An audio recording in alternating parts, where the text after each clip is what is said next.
Hello again, this is the Prim Reaper. I wanted to do something a little different for this video, and I'll have to apologize in advance because I know that everyone and their dog has already done their own version of it.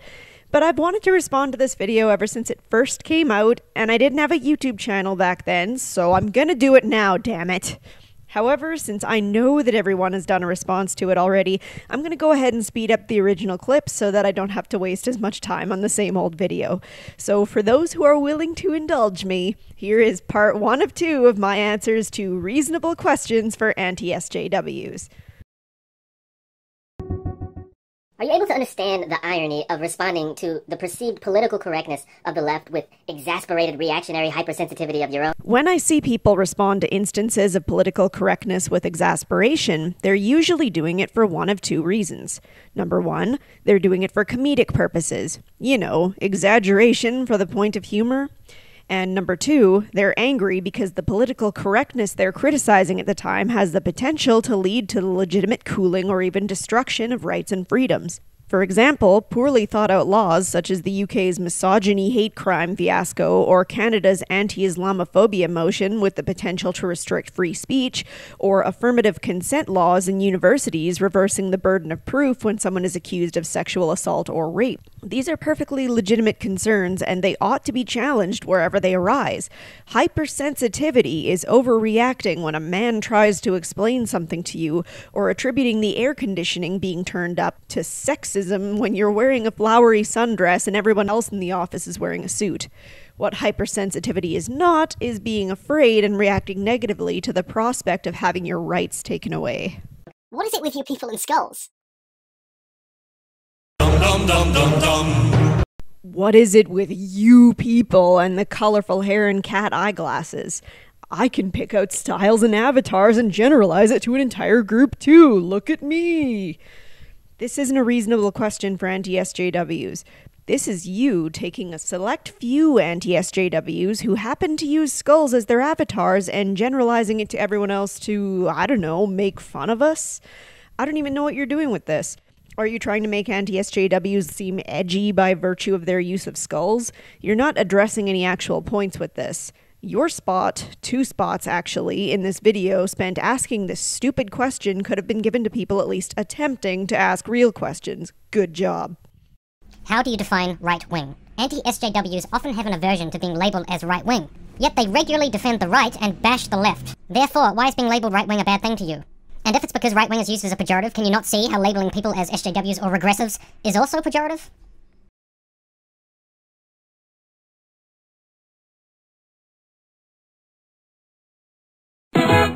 Let me tell you about a few of my beliefs. I support universal healthcare. I think the idea of a universal basic income is good and eventually probably necessary idea as more jobs are replaced by automation. I support paid maternity and paternity care and in fact think that many people in North America work too much and should probably get more vacation time in general. If you were to ask me about who would pay for these things, I would say that I think a flat tax rate is probably fine, but I think that those that make extreme amounts of money, say greater than 8 or 9 figures, should have upper limits on the amount they're allowed to earn each year, because that much money is more than the average person can even comprehend having, and I really don't think that any one person or even any one family needs that much when there are people who are starving in ghettos often within view of their multi-story mansions. And don't worry, I'm not talking about mere multimillionaires or anything. I'm just saying that I think 60 people should not hold the same wealth as 50% of the population. That's ridiculous. As a Canadian, I'm not typically surrounded by guns and gun culture, and I think that America has a few too many and could stand to cut back on them, though I know an outright ban would never work and be totally unproductive. I think that we should accept refugees, though I do think that we should limit the amount that we accept, and I think that it's fine to accept only families, though I think refusing to accept single men is bullshit if we're also accepting single women. That is not equality. Now tell me, which of those views sounded particularly right-wing to you? I know that a lot of my own viewers will happily disagree with many of my views, especially the one about the pay limits. And you know what? That's great. I think that having a diversity of ideas is actually really important. I don't claim to have all the answers, and having people around with different political viewpoints prevents echo chambers from forming. But if you call me a right-winger just because I challenge feminists and SJWs, I can safely tell you that you're full of baloney. People in my position who challenge your labeling of right-wing aren't doing so because they're offended or have an aversion to being labeled right-wing. They're doing so because you're wrong. It's not a pejorative to call someone a Christian when they're actually an atheist. It's just wrong. I feel like many of you folks read a lot more offense into anti-SJWs than most of them actually feel. I know that being offended is kind of your thing, so I'm betting that's probably why.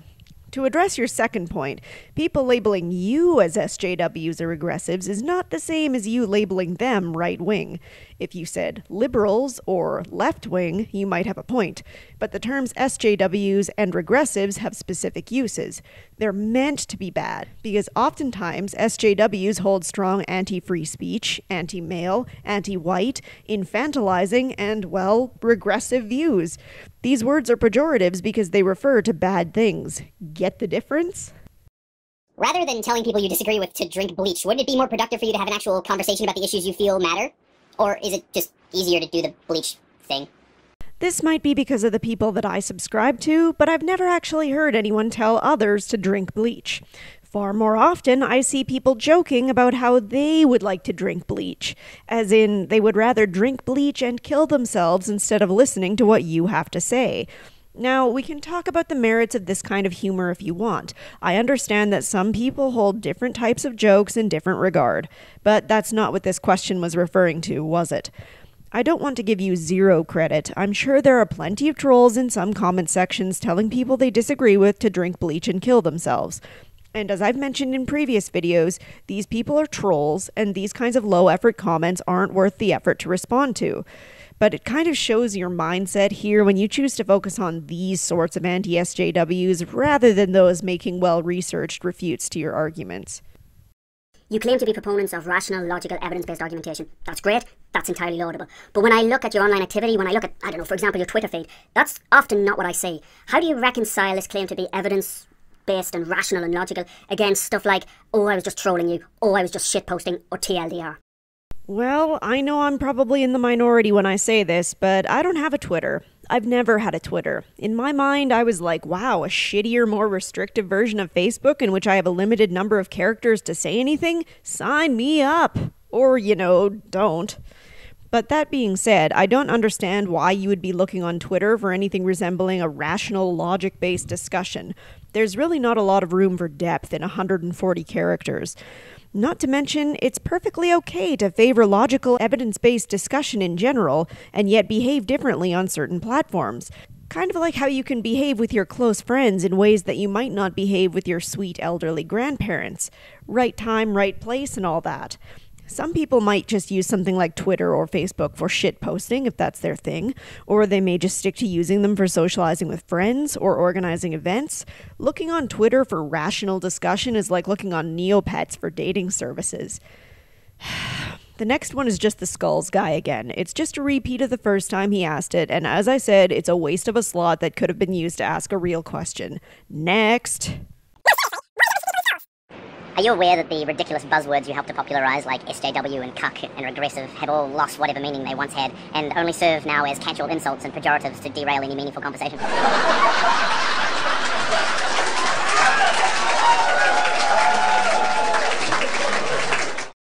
Ridiculous buzzwords meant to derail conversation, eh? I'm sure this won't come back to bite you in the ass later in this very same video. Talk about burying the needle on the irony meter. What say I wait to address most of this question until then? What I will say now is that I feel like these words, with the notable exception of cuck, aren't as meaningless as you'd like to believe. Sure, some people might throw them around a little more than they ought to, but for the most part, when I see these words used, they're used consistently. Unlike a few others that certain other people like to throw around. But like I said, we'll talk later. For the last time, what is it with you people and committing actual, literal felonies? Like, you might want to work on that? I mean, I thought the Ralph retort was so rational when he was fantasizing about beating up women with dyed hair, but then he assaulted a police officer, and finally I was convinced. I can't believe the people that made this video greenlit this guy. These questions are actually the worst. Reasonable my ass. What is it with you people and committing felonies? He says as he posts one individual that committed a felony. If this was an anti-SJW that posted one single black mugshot and said, what is it with you people and committing felonies, you guys would flip your collective shit. If I were to ask you seriously right now, what is it with you people and making false rape accusations with a photo of Jackie or Mattress Girl, you would be justifiably pissed off at me for making a shitty generalization about feminists as a whole based on the actions of one or two people. Someone in your own video complains about being asked to speak for all other feminists. You guys can't even be consistent amongst yourselves, let alone ask us anything. In videos and in the comment sections, anti-feminists often take up the most extreme or the weakest feminist position they can find, or they just straight up misrepresent what the feminist position is. Instead, why not take up the strongest, most robust feminist argument you can find and really challenge yourself? Misrepresent the feminist position? Oh dear me. That would really be a shame to misrepresent someone else's position, wouldn't it? How could anyone misrepresent anyone else's position? I just don't even get it. Anyway, I have, in fact, been taking an in-depth look at feminist issues as my first major project for this channel. I've examined issues that I felt were easy pickings, and issues that I felt were legitimately important. I've done a fair bit of research and educated myself just a little bit more on the facts surrounding human trafficking and FGM, and although I haven't covered it in my videos yet, I do think that the discussion surrounding abortion is a valid concern. Aside from my own personal research, though, I take two issues with your question. First of all, a lot of feminists themselves don't talk about the most robust feminist issues.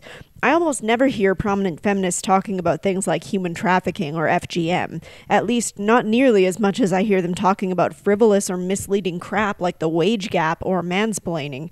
If many people in your own circles can't be arsed to talk about them, how can you ask it of anti-SJWs or anti-feminists? After all, a large portion of content from anti-feminists comes from doing response videos to feminist videos and arguments. The second issue I have is that I think you and the other people in this video could stand to take your own advice and really challenge yourself by taking up the most robust anti-feminist or even MRA arguments rather than simply dismissing them as a lot of SJWs and feminists seem to do. For example, skimming the first page of your videos yields about 33% bearing bashing videos right now.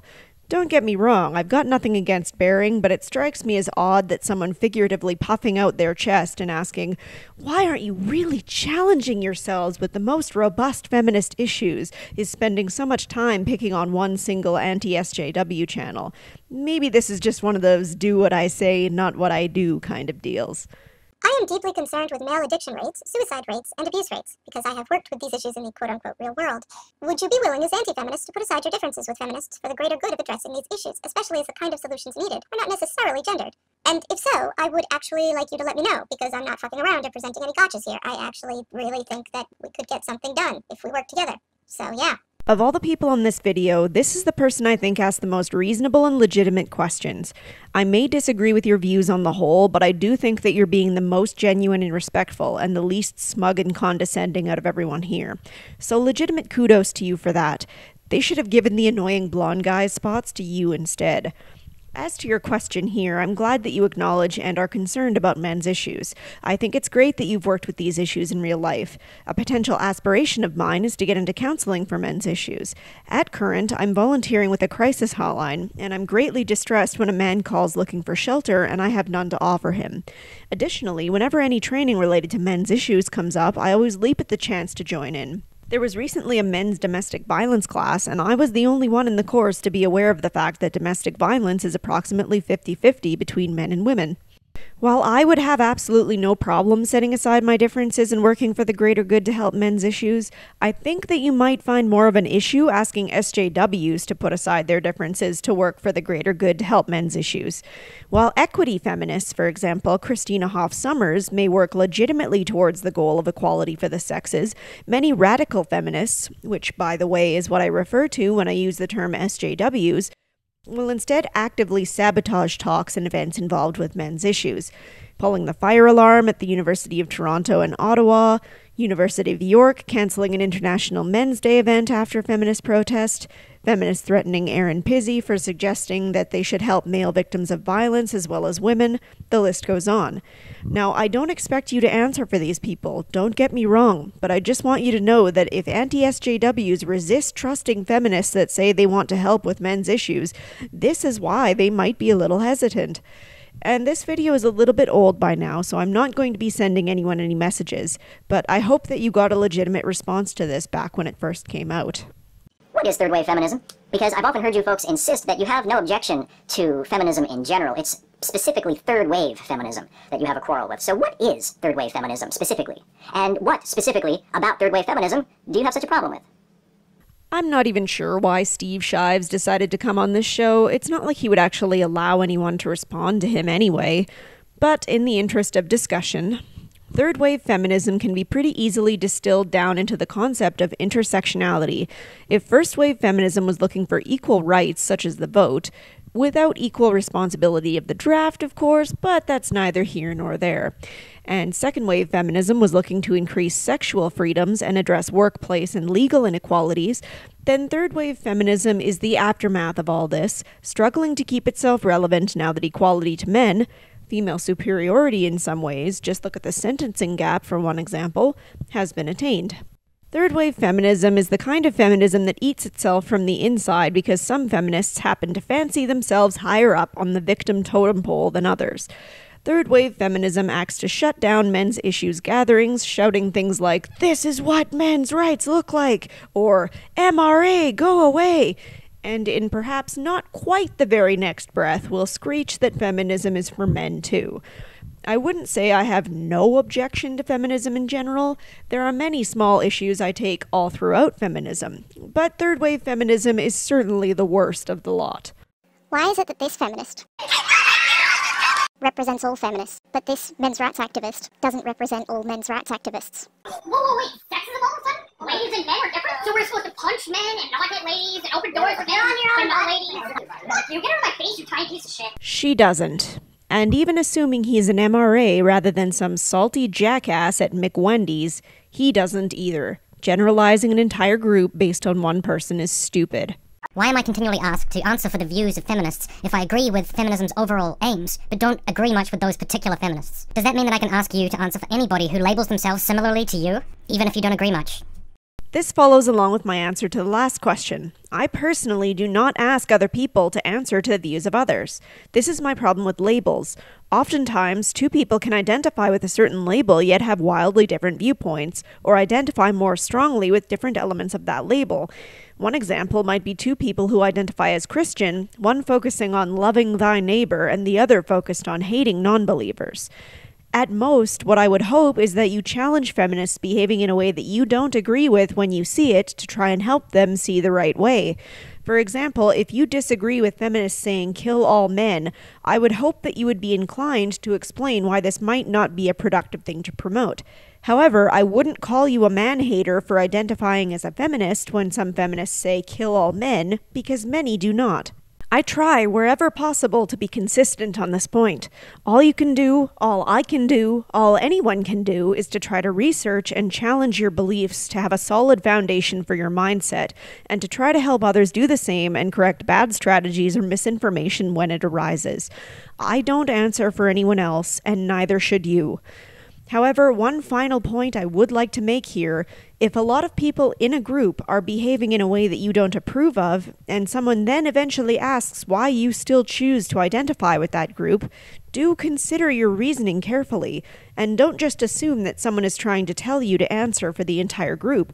You might just find that the general actions and wider perception of that group really doesn't align with your viewpoints as well as you might think, and that it might actually behoove you to reconsider holding that label. If SJWs are bad because they spend too much time whining and don't talk about real problems, then why aren't you talking about those problems instead of just whining about the other people over and over and over for literally years? I mean, in the scale of priorities, that's like even lower, right? You know, you've got the real problems, you've got the things that feminists worry about, and then you've got you going, how dare they? Just, how dare they have different priorities from me? Why can't they do what I do? Whine about whining. Forever. For a living. That's healthy. Not speaking about real problems is only one of many issues I take with SJWs. I take far more of an issue with SJWs that shut down discussions of real problems when it comes to issues they don't like, insult people for their sex or skin color, or try to claim to speak for all women when they talk about whatever it is they choose to discuss at any given moment, real problem or otherwise. Furthermore, your examples for things feminists worry about, sexual assault and racism, are often overblown, utilize faulty statistics, or rely on assumptions that preclude certain people from being victims of racism, which is, in itself, racist. As for how anti-SJWs like to spend their time, I'll give you that there certainly are some that just spend time complaining about what SJWs are saying. But even this in and of itself is still more useful than what a lot of SJWs are doing. Because you see, if SJWs are promoting beliefs and mindsets that will actively result in problems for others, see affirmative consent laws resulting in miscarriages of justice for several innocent men accused of sexual crimes, for one example, then rallying against these beliefs may just prevent those problems from occurring in the future. However, like many others in this video, you're being extremely uncharitable with many anti-SJWs because there are also many of them that do like to talk about actual issues. Several that dedicate their videos to detailed research of important primary resources related to their concerns, several that dedicate their work to spreading awareness of genuine inequalities and helping those affected by it. Yours and damn near everyone else's focus on only those wrecking feminists for views just makes you look like you were trying to spin a narrative rather than actually start a dialogue. How very reasonable of you. Why don't you seem as concerned with actual feminist theory in academia as you are with wrecking people for views? See, what did I just say? Anyway, I don't seem concerned with feminist academia because I'm not. Every piece of feminist academia I've encountered in my academic career, I have rejected the premise wholesale. One example that stands out strongly in my mind was found within a counseling theory textbook. The reason for this is that most of the theories and practices of counseling discussed in the book involve general practices.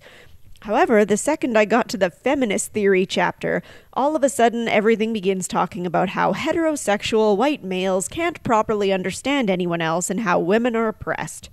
Let me read you an excerpt from early in the chapter that really sparked my ire. Feminist therapists have challenged the male-oriented assumptions regarding what constitutes a mentally healthy individual and raised some critical questions. Why are women more frequently diagnosed with depression than are men in our society? Can theories developed by white males from Western cultures appropriately serve the needs of women in counseling, of women of color, of others who experience marginalization and oppression in our society? I wonder why women are more frequently diagnosed with depression than men. It couldn't be because women at a basic biological level produce more estrogen, a hormone known to be very closely related to women's emotions, particularly depressive emotions. It couldn't be that women are more likely than men to seek professional help and therefore receive more diagnoses for their problems. Nah, it's clearly a patriarchal conspiracy to... I don't even know. And assuming that people can't empathize or understand others because of their sex or skin color, isn't that a little sexist and racist? Nah, couldn't be. Feminist academic theory turns what many would see as normal human relationships or communications into needlessly adversarial or antagonistic interactions. Feminist academic theory draws dividing lines between people where there would otherwise not need to be any. Not one piece of feminist academic theory I've read corresponds with any of my real-world experiences, so I have zero use for it. In fact, I think it's actively harming society and damaging relations between people of different sexes and races. As a result, I think it should be challenged wherever possible. If this constitutes simply wrecking feminists for views in your mind, then so be it. Anyway, I think I'll cut this off here and finish off the rest of the questions in a separate video just to avoid either of them being long-winded. Again, I'm sorry for doing this when I know so many people already have, but I actually feel like a lot of these questions are a great way to help me organize and put forth some of my own views in an easily digestible manner. I'll finish off the other half of these questions and then I'll either get back to the last few feminist issues I want to talk about from my old lists, or I'll try a new angle. I have so many different topics that I want to discuss that it can be difficult to pick which to talk about. I guess I'll see what strikes my fancy after this. As always, thanks so much to all of my subscribers for the lovely comments and discussions so far. Your support and respectful conversations really drive me to keep challenging my views and improving my videos where I can. I hope that, even as this channel continues to grow, we can carry forward this quality of discussion for as long as possible. So thanks again, and I hope to see you all again for the next one.